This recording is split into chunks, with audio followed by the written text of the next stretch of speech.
Subscribe कीजिए हमारे channel नूर रज़ा को और बेल आइकन को प्रेस कीजिए जिससे आपको हमारी न्यू वीडियो की नोटिफिकेशन मिलती रहे। आज पूरी दुनिया के अंदर लोग ये शिकायत करते हैं, मौलाना बहुत कमाते, हमारे घर में बरकत नहीं होती, नमाज भी पढ़ रहे बरकत नहीं है, रोजे भी रख रहे बरकत नहीं है, तिलावत भी हो रही है बरकत नहीं है। हम कहते हैं बरकत के लिए जब तक रहमत के फरिश्ते नाजिल न हो घर में बरकत कैसे हो सकती है?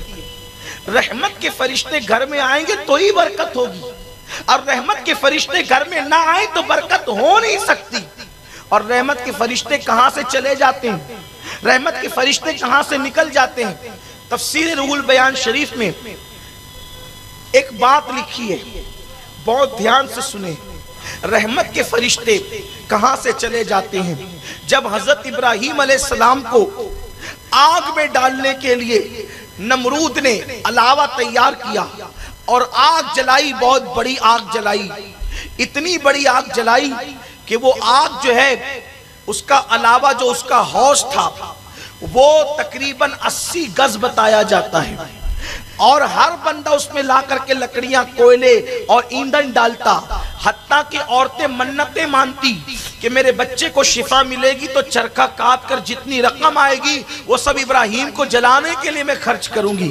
इतनी शिद्दत पैदा की गई थी इब्राहिम अलैहिस्सलाम के खिलाफ। हजरत इब्राहिम अलैहिस्सलाम के लिए जब कई दिनों तक के आग भड़कती चली गई तो फिर इब्राहिम अलैहिस्सलाम को अब आग में डाला कैसे जाएगा, ये एक अजीब मसला था उनके लिए। तो शैतान ने आकर इंसानों को मेंजनीक बनाना सिखाया, गोफन जिसको कहते हैं मेंजनीक, वो बनाना सिखाया। और जब वो लोगों ने मेंजनीक तैयार कर दी तो तैयार करने के बाद मेंजनीक और गोफन आप समझते हैं ना कि रस्सी खींची जाती है और खींच करके छोड़ दी जाती है, तो जो पत्थर रखा होता है उस पर जाकर के लगती है और वो बहुत दूर तक, कई मीलों तक के पत्थर जाता है।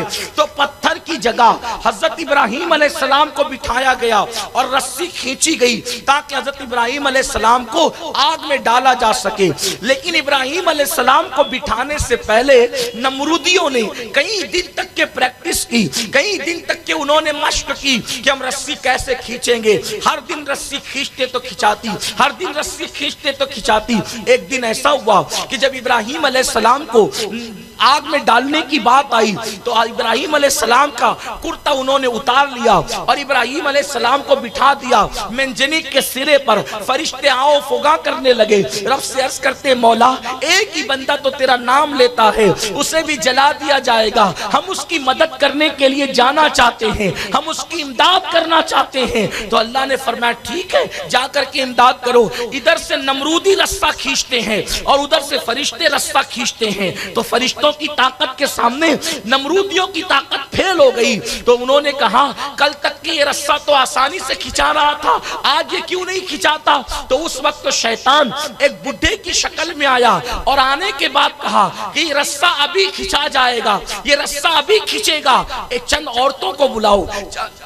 चंद औरतें बुलाई गई और जब औरतें बुलाई गई तो उसने कहा इन औरतों से कहो कि अपने दुपट्टों को उतार दे। जब उन लोगों के दुपट्टे उतार दिए गए तो रस्सा खिंचा गया।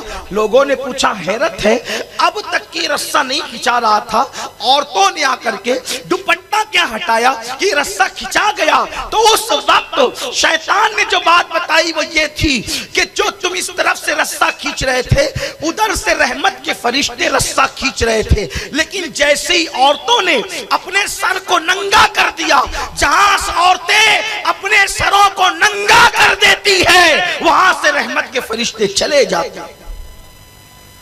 आप सोचिए अल्लाह का पैगंबर खलील जहां मौजूद है, अल्लाह का नबी जहां मौजूद है, वहां से रहमत के फरिश्ते क्यों गए कि औरतों ने सरों को नंगा कर दिया था।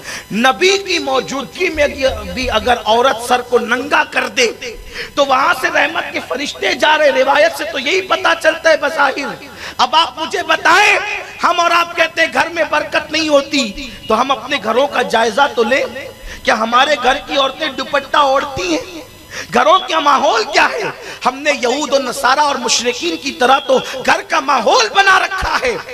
बेटी को बाजू में लेकर के हम सीरियल देखते हैं, बेटों को बाजू में लेकर के जिना के मनाजिर देखते हैं, बेहयाई का ये हाल है।